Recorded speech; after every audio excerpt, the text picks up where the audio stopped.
Muy buenas tardes, estimados televidentes y radioyentes. Convocada por Estados Unidos, acaba de efectuarse el 22 y 23 de este mes, coincidiendo con el Día de la Tierra, una cumbre internacional sobre el cambio climático.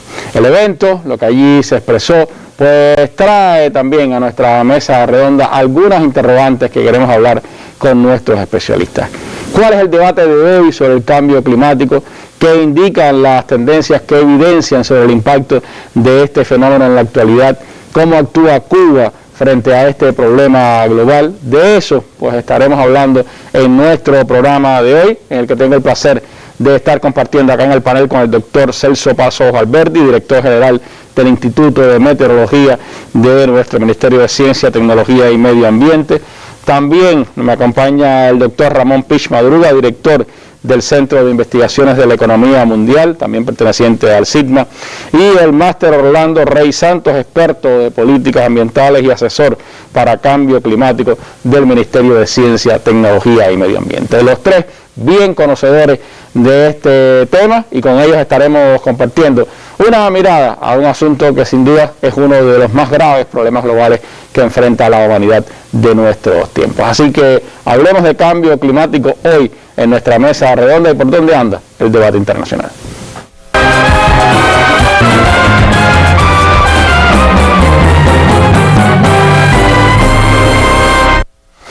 Y antes de entrar en el tema principal de nuestro programa, vamos, como es habitual, a nuestra sección La Noticia del Día.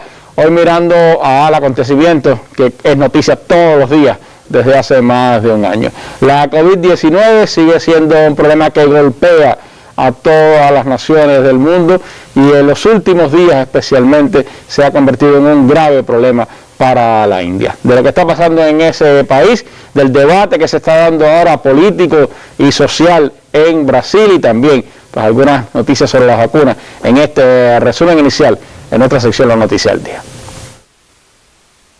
Se habla de 18 millones de contagios, inclusive un poco menos. La cifra real pudiera llegar a ser 500 millones de contagios hasta ahora. En la India esto puede convertirse en un foco enorme de variantes, de mutantes que amenazan no solamente a este país, sino en general a toda la comunidad internacional. Rusia responde a la decisión de Brasil de rechazar la importación de la Sputnik V. Los desarrolladores de la vacuna califican la medida de política y señalan a las presiones de Estados Unidos. La Agencia Nacional de Vigilancia Sanitaria brasileña justifica su decisión alegando la falta de datos que garanticen la seguridad y eficacia del fármaco. Al mismo tiempo, en Brasil se instala la Comisión Parlamentaria de Investigación para analizar las negligencias eventuales del gobierno federal y las acciones del propio presidente Bolsonaro durante la pandemia. El Ejecutivo se enfrentará a una lista de 23 posibles cargos, entre ellos figuran el uso de medicamentos sin evidencia científica, la negligencia en el proceso de la adquisición de las vacunas y la negativa a imponer las medidas restrictivas para contener la propagación del virus. Las autoridades de la ciudad de Buenos Aires evalúan un posible refuerzo de las restricciones mientras el sistema sanitario está cerca del colapso, según los profesionales de la salud. La ocupación de las camas de cuidados intensivos en el sector público de la capital argentina sobrepasa el 80% y en algunas clínicas privadas el indicador supera el 95%.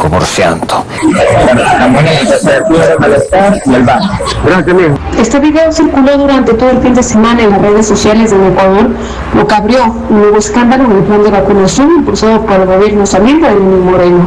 Por un lado, un enfermero no aplica la vacuna a un ciudadano supuestamente inscrito en el plan, y por otro, este ciudadano habría burlado el protocolo de vacunación según indicaron las autoridades. Mientras, el colapso sanitario se mantiene en el país.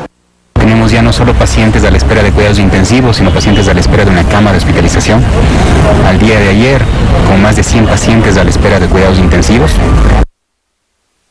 Bueno, es la noticia de este momento, sin duda una situación bien complicada, la de todo el mundo y especialmente la de la India. ¿Tiene esto algún impacto también en el cambio climático? De eso estaremos hablando en nuestra mesa redonda de hoy. Acompáñenos en nuestro programa de esta tarde.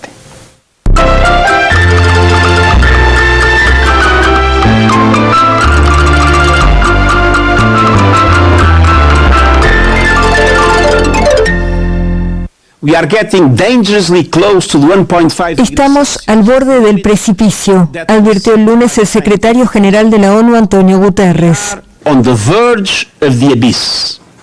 El alto funcionario se refirió así a la situación del planeta respecto al cambio climático, al presentar el informe anual de la Organización Meteorológica Mundial. La alteración del clima está aquí. Insto a todos a tomar en serio el mensaje de este informe.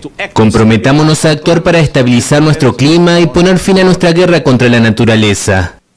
El reporte recuerda que 2020 fue uno de los 3 años más calurosos registrados hasta ahora y que las concentraciones de gases de efecto invernadero aumentaron pese a la desaceleración económica por la pandemia de COVID-19.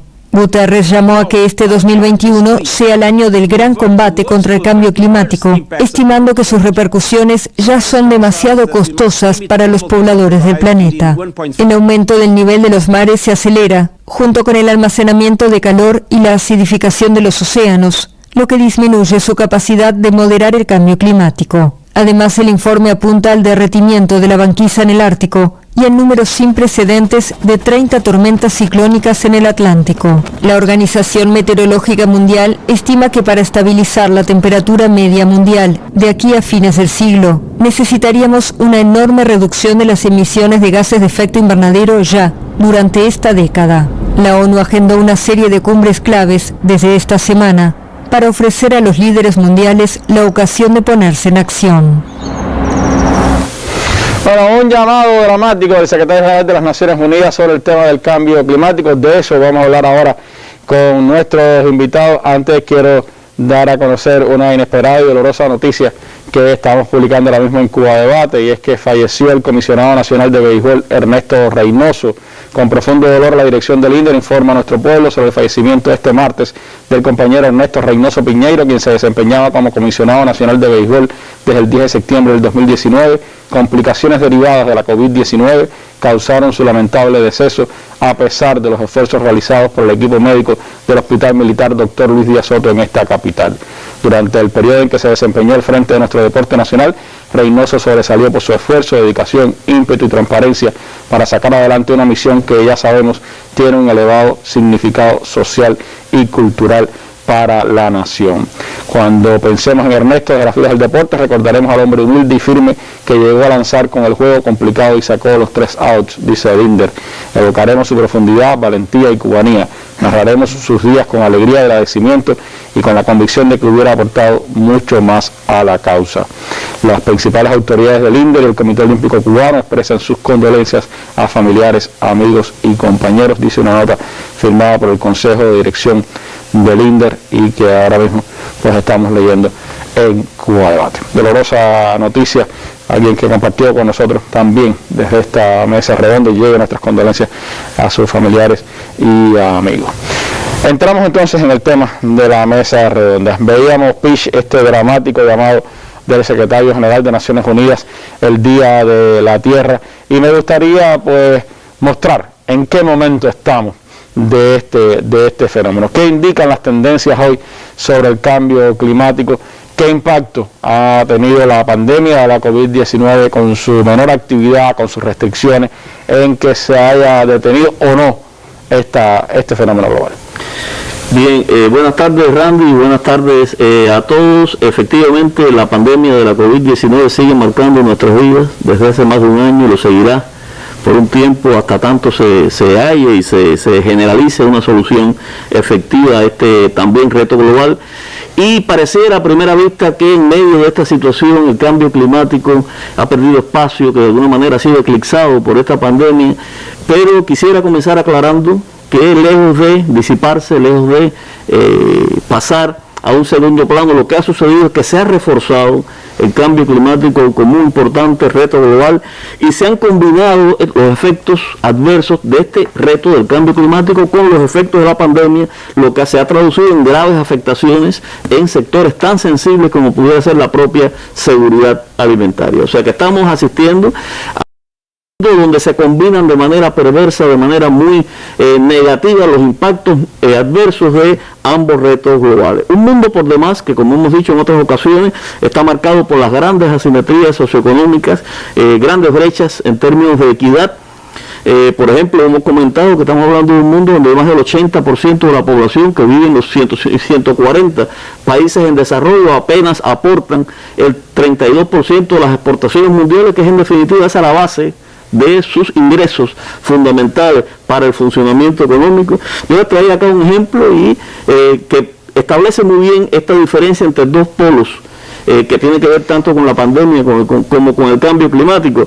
El 14% de la población mundial vive en los países más ricos, en los países más industrializados, que aportan el 63% de las exportaciones mundiales de estos países donde más se ha avanzado en los procesos de vacunación, estos países que tienen las mejores o más capacidades para responder ante el cambio climático, mientras tenemos otro 14%, exactamente otro 14% de la población mundial que vive en el continente más preterido, más empobrecido, que es África subsahariana. Y este continente, estos 14% que vive en África subsahariana, apenas aporta el 1.7% de las exportaciones mundiales, y de ese por ciento una buena parte se destina a pagar el servicio de la deuda externa, que es otro de los grandes problemas que forma parte de esta realidad, una deuda que ya alcanza los 11 millones de dólares y su servicio absorbe, como decía, cerca del 50% de los ingresos por exportación de estos países.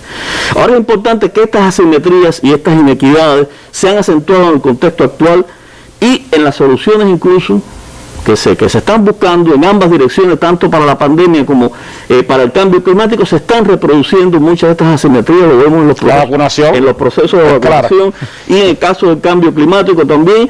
Vamos a ver después cómo se aboga por determinadas líneas de soluciones que no están teniendo debidamente en cuenta las prioridades del desarrollo de estos países más pobres, no están teniendo debidamente en cuenta las brechas de equidad, ni muchos de los problemas sociales y deudas sociales acumuladas en las 4/5 partes de la humanidad. Ahora, ¿qué pasó en este año 2020, donde la pandemia tuvo su momento más agudo? Pues bien, hubo una contracción económica efectivamente del 3.5% en la economía mundial.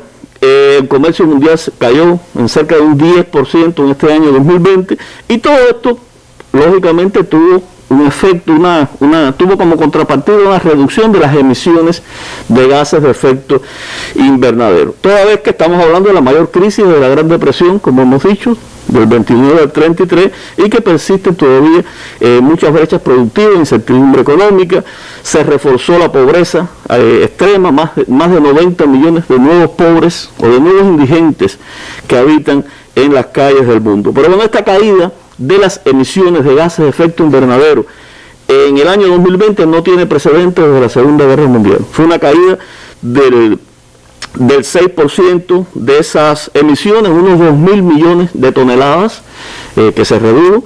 Eso se debió sobre todo al hecho de que la demanda, o sea, el consumo de energía primaria cayó un 4%.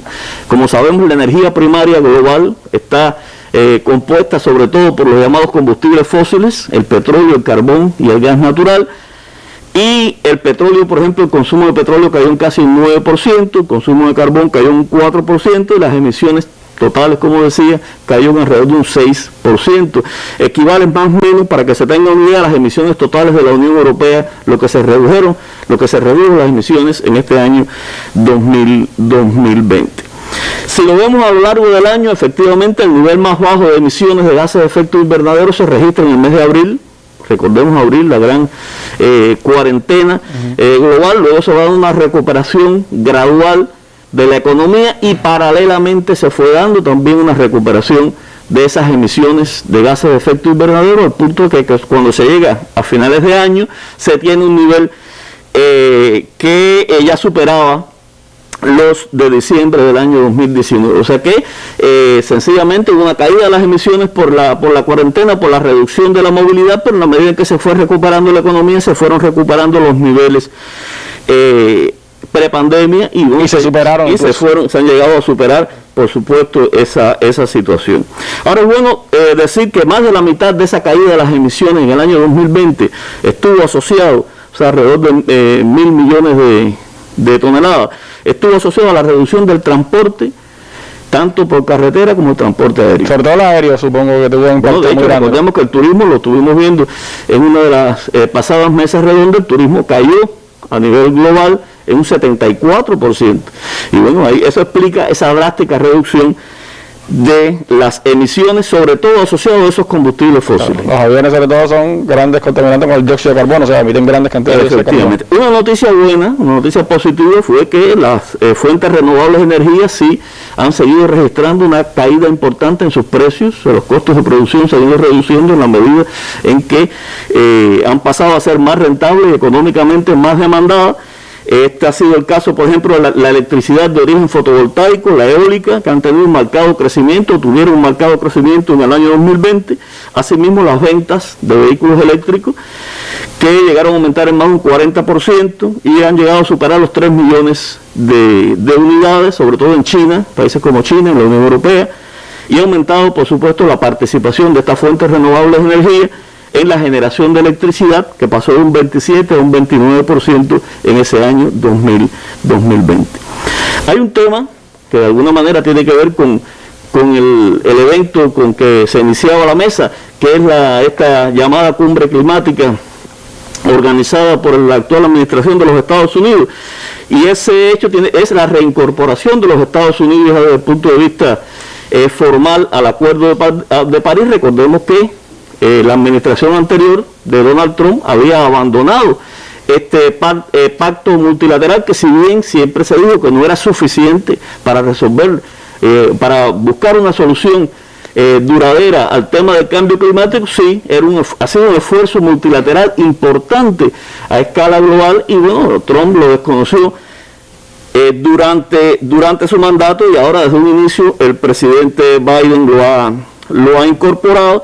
Y por supuesto todo un tema ya la posición de Estados Unidos concretamente en este ambiente de las negociaciones y de los debates internacionales. Ahora el nuevo gobierno está proponiendo reducir las emisiones de ese país en un 52% para 2030 con relación al 2005 y alcanzar la neutralidad de las emisiones de carbono, es decir, que se alcance un cero neto de emisiones para el año 2050, pero en el caso de Estados Unidos es importante señalar que la perspectiva de largo plazo en torno a este tema es un aspecto complejo, por el simple hecho de que, recordemos lo que sucedió con Obama, que Trump logró revertir todo el esfuerzo de Obama. Esto hasta tanto no esté bien consolidado, no esté anclado a nivel de Congreso, sencillamente pudiera pasar que si gana el Partido Republicano en las elecciones de 2024 o 2028, pueda ser reversible cualquier propuesta en este sentido. China, por su parte, ha mantenido su propuesta de alcanzar un pico de emisiones para 2030 y alcanzar la neutralidad de carbono, como ha declarado, para el año 2060. En general se aboga, que es lo que no ha sucedido, pero se aboga por una recuperación que no implica esto que decía hace un rato, que en paralelo sigan aumentando las emisiones, sino buscar de alguna manera una forma de recuperarnos, donde buscando soluciones tecnológicas más eficientes desde el punto de vista del uso de energía, etcétera, se pueda recuperar la economía sin que necesariamente se transite por un incremento en la misma proporción de las emisiones de gases de efecto invernadero. Pero eso hasta ahora es una asignatura pendiente. Esa situación no se ha dado, como hemos visto, con el comportamiento de las emisiones en términos reales. Porque incluso existiendo esa caída a mitad de año y después la recuperación de las emisiones PICH, el año pasado fue un año bien caliente. Fue un año de temperaturas elevadas. Porque se decía hace un rato en el documental, o sea, los últimos informes que se han publicado, como este que se hacía alusión, que es el estado del clima mundial de la Organización Meteorológica Mundial, llamaba la atención de esto, de que el año 2020 ha sido uno de los 3 años más calurosos desde que se tienen registros históricos, y que los 6 años anteriores al que estamos han sido los 6 años más calurosos desde que se tienen registros confiables de estas mediciones. El nivel del mar se ha seguido acelerando, ha seguido aumentando el calentamiento y la acidificación de los océanos, con todo un conjunto de implicaciones en esos ecosistemas. Se han seguido reduciendo los hielos, las masas de hielo en el Ártico, en la Antártida. También han continuado los eventos extremos, Se señala, por ejemplo, en ese informe el hecho de que la temporada ciclónica, y sobre eso, bueno, los colegas después harán alusión, la temporada ciclónica pasada en el Atlántico Norte fue particularmente activa, y otros eventos extremos como olas de calor, sequías extremas, incendios forestales han costado gran cantidad de recursos en sentido general, además de muertes, desplazamientos humanos, etc. Hay otra idea que quería señalar con relación al cambio climático, su vínculo con la pandemia, que muchas de las grandes lecciones que ha dejado la pandemia también aplican a la solución y a la problemática del cambio climático como un reto global. Cuando hablamos de que, decíamos al analizar la pandemia, se ha demostrado la incapacidad del neoliberalismo para resolver una situación de esta naturaleza, aplica también eso en relación con el cambio climático. No se puede pretender que soluciones de mercado de ultranza sean los que predominen a la hora de buscar una solución al cambio climático, pues entonces nunca serían consideradas efectivamente esas prioridades de los países más pobres y los temas de equidad. El tema de la ciencia es fundamental. O sea, el cambio climático ha demostrado justamente eso, cómo la ciencia debe potenciarse mucho más, y también la pandemia. Todo lo referido a la cooperación internacional, eso es clave para los dos, y lo que hemos señalado en relación al desarrollo local como una variable importante. Yo, cerrando, diría que en este momento el grupo intergubernamental de expertos sobre cambio climático, ¿del cual usted es parte? Y que fue fundado en el año 1988, y que, bueno, tenemos acá en este caso el honor de contar con el punto focal de Cuba ante esa institución, que es el doctor Celso Pasos, director general del Instituto de Meteorología. Decir que este ha sido un ciclo especial por muchas razones, el actual, el 6º ciclo de evaluación sobre cambio climático. Uno de los elementos que lo ha hecho especial es que se ha contado con más informes que nunca. Se han aprobado 3 informes especiales sobre el calentamiento global de 1.5 grados, uno sobre cambio climático y tierras, y el último sobre los océanos. Y en este momento se trabaja en la conclusión, claro, en condiciones muy difíciles con esta situación de la pandemia. Prácticamente todas las actividades son de manera virtual, con las implicaciones que eso tiene, pero se trabaja ya en el completamiento de las contribuciones de los 3 grupos de trabajo, y se espera que los resultados puedan estar listos entre julio de este año 2021 y septiembre del año 2022, repito, en condiciones bastante difíciles. Y en los informes ya aprobados, el mensaje fundamental ha sido la urgencia, o sea, la necesidad de enfrentar, de adoptar medidas de corrección en términos de adaptación y mitigación cuanto antes para hacer frente a ese reto global, y que en la medida en que se demoren esas acciones, y después los compañeros se referirán a eso en el caso de Cuba, en la medida en que se demoren esas acciones, los costos y riesgos serán cada vez más elevados. Una situación sin duda bien difícil la que está enfrentando el planeta, el mundo, con el cambio climático. Estamos al borde del precipicio en ese asunto, ha dicho el secretario general de Naciones Unidas, y los datos que nos aporta Pich pueden dar una medida de en qué momento estamos. En Cuba, ¿cómo andamos? Bueno, de eso estaremos hablando ahora en nuestra mesa redonda.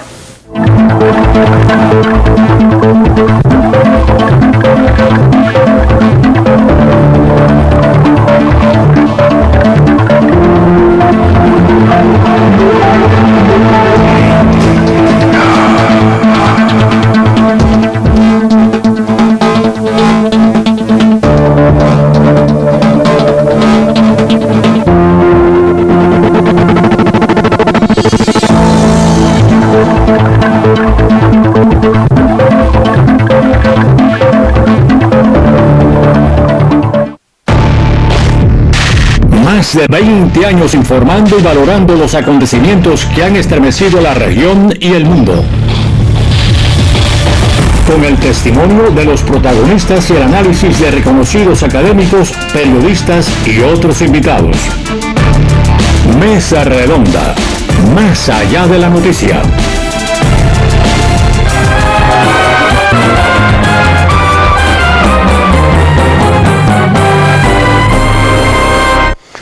Bueno, hemos escuchado cómo anda el mundo en el ámbito del cambio climático, pero ¿qué está pasando en Cuba? ¿Qué dicen nuestras investigaciones? ¿Por dónde andan las tendencias también en nuestro país? ¿Cómo se continúa investigando sobre este tema? Pues el doctor Celso nos trae elementos para el análisis también a esta mesa redonda. Buenas tardes, doctor, ¿y cómo andan nuestros datos en el ámbito del cambio climático. Sabemos que fue bastante caluroso también el 2020 para nosotros.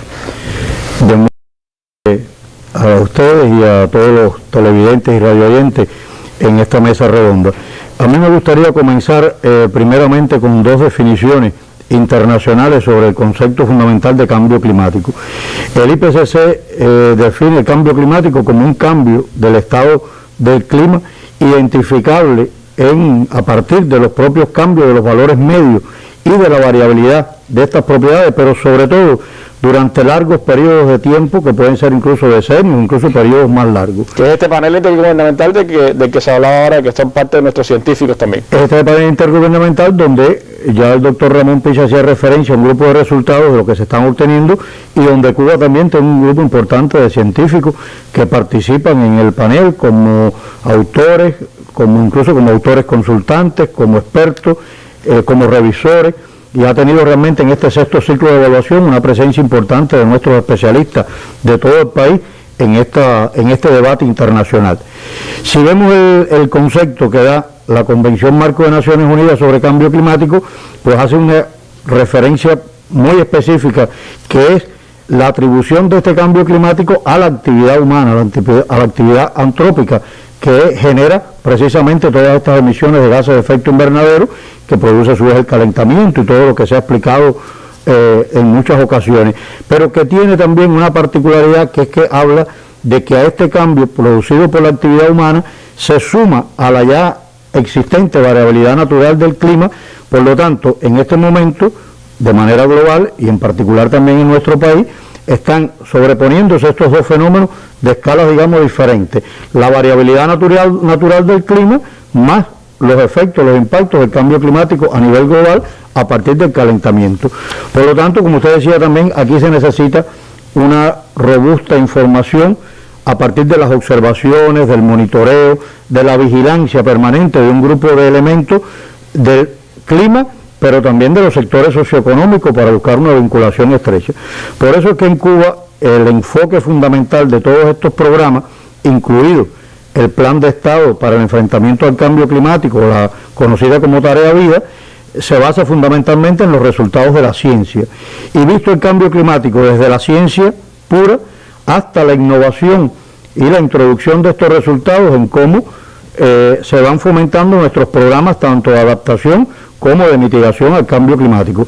Se conoce que en Cuba hay una red importante de entidades de ciencia e innovación tecnológica con la participación de casi todos los organismos de la Administración Central del Estado y un grupo de centros de investigaciones que participan de forma directa en estos resultados y en estas investigaciones, que tienen que ver muy puntualmente también con los compromisos internacionales que tiene el país en cuanto a aportar esos conocimientos, como yo decía ahorita, también al panel intergubernamental de cambio climático y a los elementos que tienen que ver también en las negociaciones.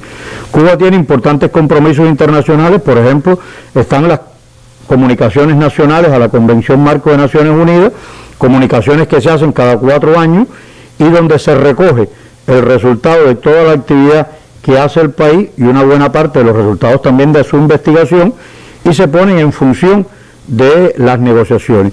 Hay una parte importante dentro de estas comunicaciones nacionales que son los inventarios nacionales de gases de efecto invernadero, porque el país también necesita conocer por dónde se están moviendo ahí sus emisiones y cuáles son las medidas tanto de adaptación como de mitigación que tiene que afrontar para disminuir las emisiones, aunque el aporte de Cuba es ínfimo en el concepto internacional, pero de todas maneras también nos toca evaluar el comportamiento de estas emisiones en nuestro país.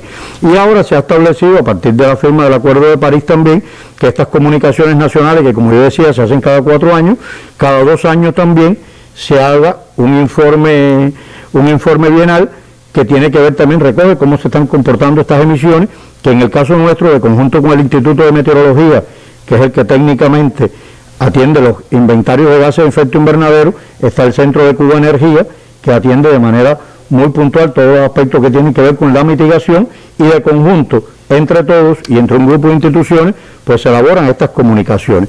El país ha elaborado 3 comunicaciones nacionales, la primera en el 2001, después en el 2015 y más recientemente en el 2020 terminamos la tercera comunicación nacional a la Convención Marco de Cambio Climático, con un esfuerzo muy grande y mancomunado de muchos organismos de la Administración Central del Estado. Ahora, el país dedica importantes recursos a las investigaciones. Yo solamente, para poner dos ejemplos, desde el año 2012 hasta el 2020, dentro del Programa Nacional de Ciencia e Innovación del país, estábamos desarrollando un programa nacional que se denominaba Cambio Climático en Cuba, Impactos, Adaptación y Mitigación, donde el país aportó alrededor de 16 millones de pesos a la investigación científica vinculada a las tareas específicas del cambio climático.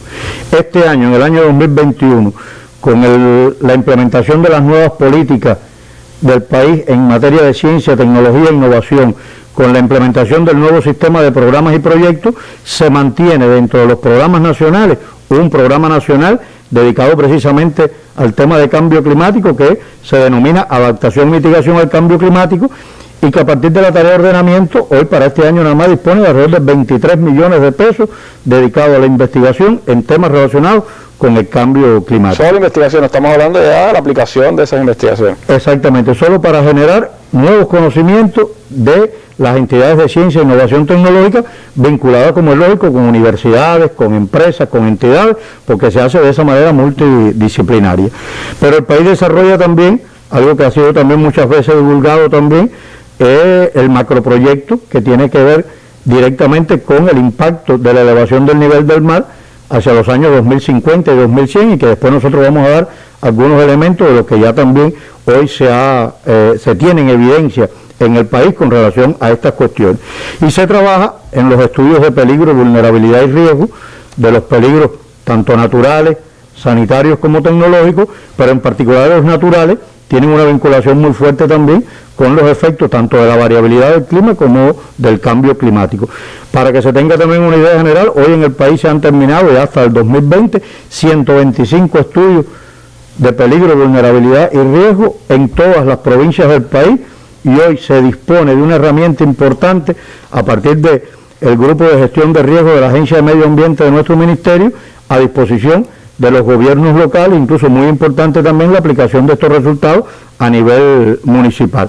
Y todas estas cuestiones, como yo decía al inicio, también tributan de una manera muy directa a el desarrollo de la tarea vida a partir de todo el programa que tiene el Plan de Estado para el enfrentamiento al cambio climático. Hay un grupo de resultados científicos que ya tienen que ver mucho más directamente con los resultados en Cuba de estas evidencias de los cambios del clima. El Centro del Clima nuestro, del Instituto de Meteorología, en su último informe del estado del clima en Cuba, menciona algunos, y yo muy rápidamente: la temperatura media anual, por ejemplo, en Cuba, hoy, desde el año 1951 hasta la fecha, medido, científicamente demostrado, se ha incrementado en 1 grado Celsius. Por lo tanto, hay una evidencia concreta del calentamiento. ¿Hubo récord de temperatura el año pasado? El año pasado hubo récord de temperatura en varias estaciones meteorológicas, pero además se impuso un nuevo récord de temperatura máxima absoluta en Cuba, que fue de 39.7 grados Celsius en la estación de Veguitas en Granma. La gráfica que ahora mismo se está mostrando en pantalla ve claramente cómo desde el año 51 hacia acá hay un incremento, hay una tendencia al incremento de la temperatura media anual en Cuba, lo cual es una evidencia científica que demuestra los cambios que se han venido ocurriendo en este sistema climático en nuestro país. Aunque los eventos de sequía, digamos, en cierto modo han disminuido en los últimos años, pero en el siglo XXI hemos tenido 3 de los más severos eventos de sequía, en los años 2003 al 2005, en los años 2009 y 2010, y más recientemente los años 2014 y 2015. Han sido menos, pero han sido muy intensos.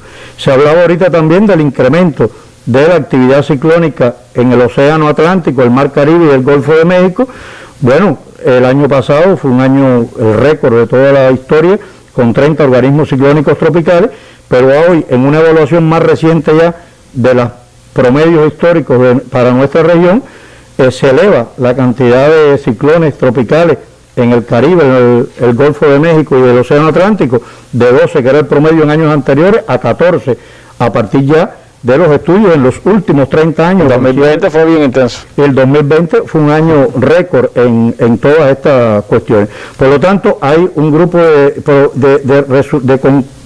resultados científicos concretos que evidencian estas tendencias en cuanto, si bien es cierto que en el caso de los huracanes, de los ciclones tropicales, no siempre todo es atribuible al cambio climático.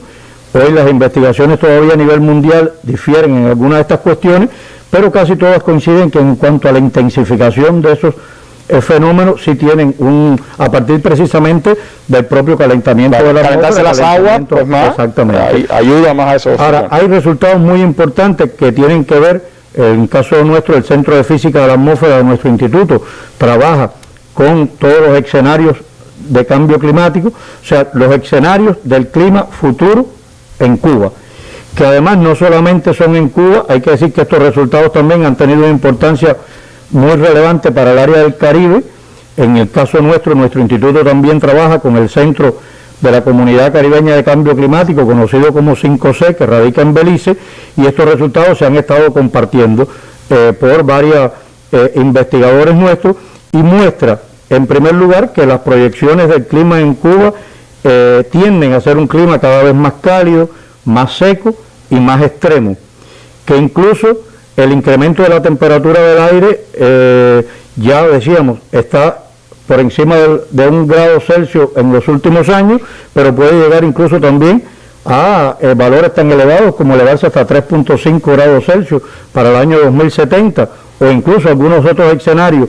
En la gráfica que se muestra, por ejemplo, allí para que se entiendan, los colores más rojos significan el incremento de la temperatura en los próximos años a partir de diferentes escenarios de emisiones de gases de efecto invernadero.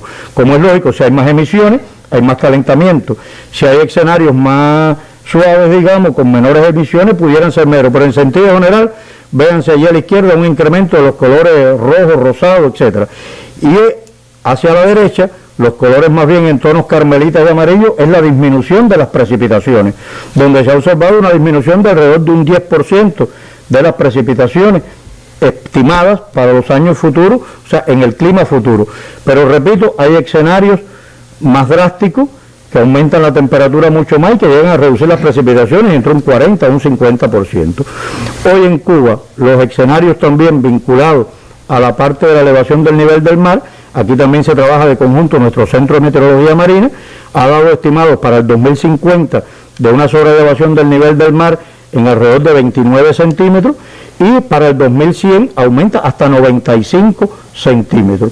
Eso hace, allí se está mostrando un mapa con valores ya solamente en estas últimas investigaciones, no se muestra solamente un número general para Cuba, sino que se ha determinado para 65 localidades del país cómo debe producirse ese aumento. La costa sur sobre todo tiene mucho salud. La región occidental y la costa sur, donde están allí los punticos rojos sobre todo, son las mayores sobreelevaciones. Por lo tanto, eso pone en riesgo también un grupo de asentamientos costeros y implica que entre los años 2050 o 2100 pudiera haber un porcentaje importante del territorio que hoy está emergido que pudiera quedar bajo el agua, de mantenerse estas emisiones y de continuar incrementándose el nivel medio del mar. Hay resultados muy importantes de un grupo de instituciones científicas que tienen que ver con la biodiversidad marina y costera, con todo lo que tiene que ver con los recursos forestales, con el impacto en la agricultura, con el impacto incluso en determinados cultivos, donde los impactos de este calentamiento o la disminución de las precipitaciones o la ocurrencia de fenómenos extremos, no hay que olvidar tampoco que muchas veces no es solamente una prolongada sequía o una prolongada periodo de calor, sino también los eventos extremos que se suceden. El año pasado también fue característico. En unos momentos. Y en otros momentos que sequías muy intensas, pues hacen que esa variabilidad también tenga un impacto importante en todas estas cuestiones. Por eso es que hoy se ha trabajado, hay un grupo incluso de proyectos internacionales que también han hecho un aporte importante. Desde el punto de vista científico, nosotros nos referíamos a la tercera comunicación nacional, pero también otros proyectos que han estado vinculados a los sectores productivos y que han estado evaluando los impactos en esos sectores. Y hay un grupo importante de resultados en diferentes zonas del país, la tercera comunicación también lo recoge, en la Isla de la Juventud, en el sur de la zona de Mayabeque y Artemisa, en otros territorios, en Guira de Melena y en otros territorios del país también, donde hay importantes resultados que evidencian estos impactos y las medidas que se deben ir tomando. Por lo tanto, hay todo un aporte de la ciencia, hay un aporte también de los fondos de la colaboración internacional, sobre todo del GEF, o sea, del Programa Mundial, del Fondo Mundial para el Medio Ambiente, y a partir del PNUD, del Programa de Naciones Unidas para el Desarrollo aquí en Cuba, y otras entidades que han estado también desarrollando este tipo de programas. Y por último, a mí me gustaría terminar con un grupo de un grupo de resultados también que se han estado evaluando a nivel nacional y que tienen hoy experiencias muy positivas que pueden también generalizarse a otros territorios con experiencias de desarrollo sostenible, muchas de ellas, y algo muy importante, a nivel local, donde ha sido un aporte importante de un grupo, como yo decía, de proyectos internacionales en áreas específicas, como la Ciénaga de Zapata, yo mencionaba algunas otras también, pero donde hay resultados de la ciencia y hay resultados de los programas de adaptación y mitigación concretos en Cuba que nos ponen en un estadio, digamos, superior para poder implementar estas medidas en Cuba a partir de la implementación también de la Tarea Vida y del resto de los programas del país. Y se ha elaborado finalmente ya una colección importante divulgativa que hemos denominado Entendiendo el Cambio Climático, pero que tiene un grupo importante de materiales didácticos para un público general importante. Muchas de estas cuestiones hoy ya tienen una implementación práctica a partir de los programas educacionales, tanto del Ministerio de Educación como del Ministerio de Educación Superior, y están incluidos dentro de estos programas de educación los conceptos básicos relacionados con el cambio climático, con las medidas de adaptación y mitigación y con el enfrentamiento en Cuba a partir de nuestras propias realidades y del desarrollo científico que ha alcanzado el país en esta temática. Eso es lo que nos permite, por supuesto, también es trazarnos maneras, estrategias para enfrentar esta situación. No es nada fácil tampoco la situación para nuestro país de cara al futuro. El cambio climático impacta en todo lo que impacta en nuestro archipiélago, y por eso pues hay que preguntarse qué hacemos, cómo estamos, cuál es la estrategia internacional, cuál es la estrategia cubana. De eso hablaremos en los últimos minutos de esta mesa redonda. Gracias, Celso. Este miércoles en la mesa redonda, escalado productivo de los candidatos vacunales y estudio de intervención en La Habana. Directivos del MINSA, Biocen, AICA y el Instituto Finlay de Vacunas comparecerán este miércoles en la mesa redonda para informar sobre los preparativos y el inicio del estudio masivo de intervención en la capital del país y el escalado productivo de los candidatos vacunales cubanos contra la COVID-19.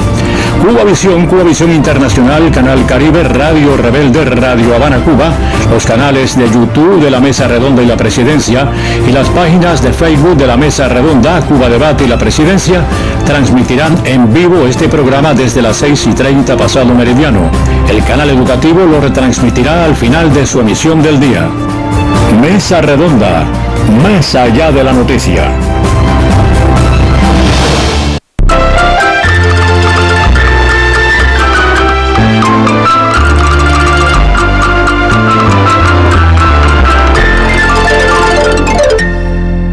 Joe Biden vuelve a comprometer a su país con la reducción de las emisiones de gases de efecto invernadero. El presidente de Estados Unidos confirmó en la cumbre virtual del clima la intención de disminuir estas emisiones entre un 50 y un 52% con respecto a los niveles de 2005 para el año 2030. Estoy muy emocionado con el llamamiento que hizo ayer el presidente Putin para que el mundo colabore en la eliminación de dióxido de carbono. Estados Unidos espera trabajar con Rusia y otros países en ese esfuerzo. Se trata de una gran promesa. Otros países como Dinamarca van aún más lejos. De boca de su primera ministra, Mette Frederiksen, el país escandinavo se mantiene firme en su intención de reducir las emisiones hasta en un 70%. Hoy en día, Dinamarca tiene más puestos de trabajo en la energía verde que en la fósil, y el sector privado está a bordo, decía la primera ministra. Hemos formado asociaciones climáticas con todos los sectores empresariales daneses y toda Dinamarca está ahora unida para alcanzar nuestro objetivo de reducir las emisiones en un 70% para 2030. Sobre el papel las intenciones parecen claras y hasta factibles, si bien, como recordaba Bill Gates, no será tan sencillo. Gates insistía en la dificultad que supone que todas aquellas fuentes energéticas que no emiten CO2 siguen siendo claramente más caras que aquellas que utilizan combustibles fósiles. En Berlín, mientras tanto, cientos de activistas protestaron por lo que consideran no son más que palabras vacías, acusando a Biden de haber dejado fuera de la cumbre a los países más afectados por esta crisis. Bueno, una mirada a lo que ocurrió durante jueves y viernes en esta cumbre virtual convocada por Estados Unidos. Si algo bueno tuvo es que Estados Unidos regresa a la palestra internacional con un tema tan complejo como este, y al menos escuchamos a Biden hablar elogiosamente de Putin y de Rusia, algo pues también que está en medio de este debate internacional que hoy vivimos. Pero ¿qué piensa Orlando Reyes, especialista en estos temas y que ha vivido todo el debate internacional sobre el cambio climático? ¿Puede contribuir o no un evento como este a soluciones, a mitigaciones de un asunto tan complejo como el cambio climático? ¿Qué impacto puede tener esa mirada internacional también hacia lo que nosotros estamos haciendo? ¿Cómo está la tarea viva? ¿Cuáles son los resultados que se vienen obteniendo? Gracias, Randy, y buenas noches a todos los televidentes. Este evento que ocurrió en Estados Unidos, con conexión virtual global, sin duda es importante, pero no se debe sobrevalorar. El hecho cierto es que las negociaciones climáticas, las auténticas negociaciones climáticas, llevan paralizadas más de 16 meses. La última sesión de negociación con la participación de todos los países, por eso el reclamo de que ahí solo estaba representado un grupo limitado de países, ocurrió entre noviembre y diciembre de 2019. E inmediatamente después ya estaba comenzando a desarrollarse la pandemia del COVID. Desde que la Convención de Cambio Climático, que es la base de todas las negociaciones climáticas, se aprobó en 1994, nunca había pasado que ocurrieran más de 4 o 6 meses sin una negociación importante. Y en este caso ya llevamos 16 meses. La próxima opción hasta ahora formalmente declarada sería que los países se reunirían en noviembre en Inglaterra, en el Reino Unido, en Glasgow, y a como van las cosas con la COVID, hasta eso parece bastante incierto. Sobre todo tomando en cuenta que estas son reuniones que pueden convocar 30, 35, 40 mil personas de más de 190 países, cerca de 200 países, toda la comunidad internacional prácticamente, en espacios cerrados o semicerrados. Y a como van las cosas con el proceso de la vacunación, con los repuntes de la pandemia, no parece que eso vaya a ser posible. Eso coloca las negociaciones climáticas en una situación inédita, compleja y muy peligrosa, porque por otro lado está ocurriendo este aumento constante de las emisiones. El doctor Ramón Pich se refería al efecto COVID, pero el efecto COVID sencillamente no puede ser más que muy superficial, porque el tema de las emisiones al final tiene que ver con el modelo económico, tiene que ver con el modelo de consumo, y por tanto esto nada más que roza la superficie del problema. De hecho, como las emisiones han crecido de año en año, la reducción experimentada por el COVID equivale en términos prácticos a que lo que se emitió en el 2020 es algo así como que se emitió en el 2012 o en el 2011, no más que eso. O sea, no retrotrae las emisiones más allá de décadas atrás. Y además la experiencia con la otra gran crisis de este siglo, que fue la crisis financiera a finales de la primera década del siglo, es que después que se remontó esa crisis, las emisiones subieron en casi un 12%, porque hay como un efecto de rebote, se crea una ansiedad de consumo y normalmente las emisiones crecen, y muchos predicen ya que eso va a pasar también con el COVID. Hay una presión muy grande por avanzar las negociaciones de manera virtual, pero eso es muy desfavorecedor para los países en desarrollo. Los países en desarrollo normalmente van a las negociaciones ya en ciertas desventajas, delegaciones pequeñas, no todo el soporte tecnológico, no todas las capacidades, y ahora en estas condiciones peor todavía. No hay posibilidad de acordar posiciones porque los países pequeños sobre todo fortalecen su posición con sus propios grupos de trabajo, reuniéndose. Virtualmente no habría esa posibilidad, diferencia de usos horarios, diferencia de acceso a la tecnología.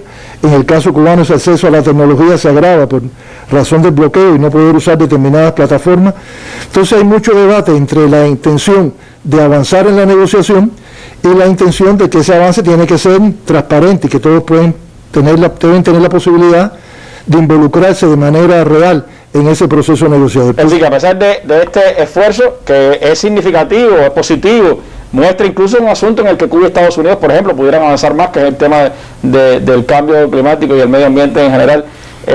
No es suficiente para la situación en la que hoy estamos, y si no participa toda la comunidad internacional, por supuesto se dejan fuera importantes sectores, importantes países que en definitiva son de los más desfavorecidos en un asunto como este. Para Cuba, ¿en qué momento estamos? La tarea de vida, ¿qué ha significado? ¿Qué resultados se han venido obteniendo? Bueno, la tarea de vida, en estos días celebramos su 4º aniversario, y el hecho de que, digamos, celebramos, nosotros también nos da una imagen de el resultado positivo de las tareas, porque normalmente las políticas se implementan, se cumplen, pero el propio hecho de hablar de una celebración en torno a una política pública como esta de la vida, da idea de su impacto y de lo que ha significado. El doctor Celso explicaba los impactos climáticos. La tarea de vida es la respuesta a esos impactos climáticos. Es decir, el gobierno tomó la información sobre el ascenso del nivel medio del mar, aumento de la temperatura, impacto en las comunidades costeras, impacto en la agricultura, y transformó eso en el plan de Estado. Si uno mira, el plan de Estado es una correlación en respuestas de política a las indicaciones de la ciencia. Y ese es un primer valor tremendo de la tarea de vida, porque muchos países han tenido que montar su estrategia climática a partir de las informaciones globales. No todos tienen un paquete de información científica nacional de este tipo. Ni un sistema coordinado de instituciones científicas como tenemos nosotros. Además, eso ha seguido indetenible, porque cada año no hay información científica.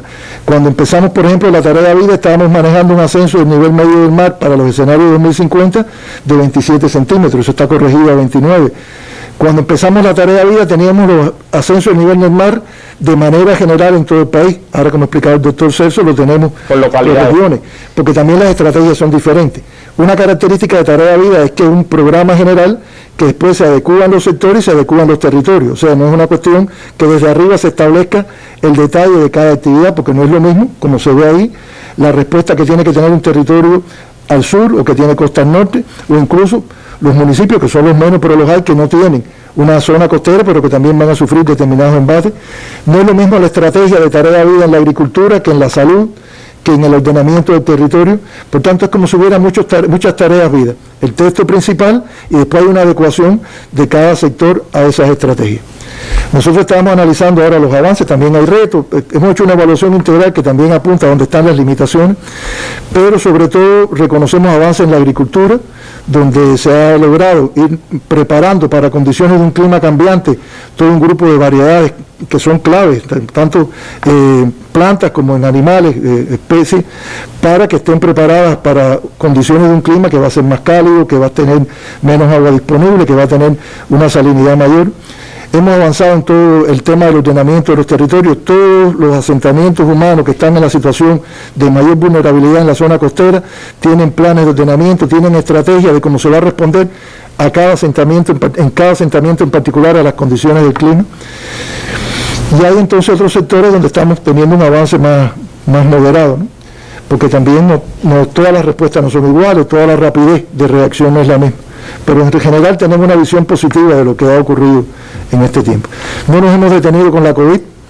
El año pasado Cuba fue el país número 13 en el mundo que actualizó su aporte al Acuerdo de París, lo que se llama la contribución nacionalmente determinada, e incluso presentamos compromisos más ambiciosos, metas de eficiencia energética, de renovabilidad, de transporte eléctrico, de aumento de la cubierta forestal, de solución y captura de las emisiones del sector porcino, que a la vez es un serio problema ambiental. Una de las cuestiones clave aquí es que buscamos los cobeneficios. De qué manera una medida, al tiempo que da solución a un problema energético, contribuye a las emisiones y a la vez es una buena solución ambiental. Un tema típico son los bosques. El bosque siempre ha sido parte de la estrategia ambiental cubana. Hoy tenemos una cubierta de un 30% aproximadamente de cobertura forestal en el país. Aspiramos a llegar a un 33% al 2030. Pero el bosque, además de la protección ambiental que da a los cauces de ríos, de las cuencas, a la zona costera, sobre todo toda la vegetación costera, captura emisiones de carbono. Por tanto, el bosque en Cuba es un importante sumidero, que es el nombre que le dan los técnicos, de gases de efecto invernadero. Y ese tipo de medidas que dan integralidad son las que hemos ido nosotros propiciando. Son 4 años ya de trabajo intenso, pero evidentemente las nuevas investigaciones siguen enriqueciendo esa propia estrategia de Estado para el enfrentamiento al cambio climático. la siguen enriqueciendo, pero además aprendemos a trabajar mejor. Nosotros empezamos de alguna manera más reactiva al comienzo de la tarea de vida, como enfrentando un fenómeno que nos estaba impactando de manera sorpresiva. Ahora entendemos por la propia ciencia que lo que está ocurriendo es un cambio del clima en Cuba de manera mucho más permanente.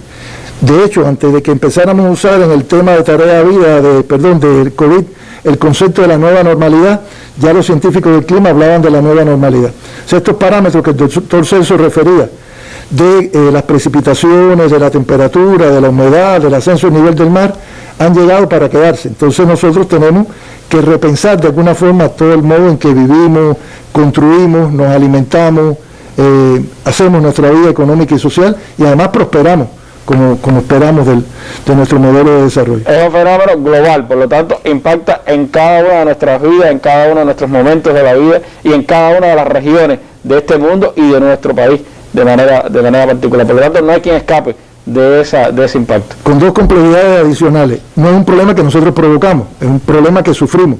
Está provocado por los patrones de desarrollo y nosotros somos uno de los países que sufre esa ambiental incluso. O sea, hay un conjunto de cerca de 100 países que solamente aportan el 1% de las emisiones globales y Cuba está entre esos países. Y lo otro es la inevitabilidad de algunos efectos. Por eso la idea de la adaptación al cambio climático es como usted vive en condiciones de un clima cambiante. Porque a veces el lenguaje ambiental es conservar, proteger, pero en el tema climático la palabra adaptar indica que hay lugares, hay cuestiones, hay temas donde usted va a tener que aceptar un nivel de cambio y ver cómo en esas condiciones cambiantes continúa su vida en condiciones de ese clima que cambió. Bueno, pues hay sin duda muchas cosas todavía que hacer. Cerca del Día del Mundial del Medio Ambiente estaremos, yo creo que hablando precisamente de esos 4 años de la tarea de vida y yendo a algunos sectores importantes como el de la agricultura, como el de las costas, como otros de los que tienen un impacto concreto en nuestro archipiélago y que necesitamos pues ver cómo se le está dando respuesta a esos temas. Le agradezco muchísimo a ustedes haber estado esta tarde con nosotros, habernos mostrado cómo anda el mundo, cómo anda Cuba, cuáles son las respuestas globales y locales que se están buscando frente a un fenómeno como el cambio climático. Y ya que hablamos de naturaleza, me quiero despedir en nuestras imágenes del día con la superluna de anoche. Casi todo el mundo pues se vio y que dejó imágenes impresionantes como estas con las que nos despedimos. Muy buenas noches.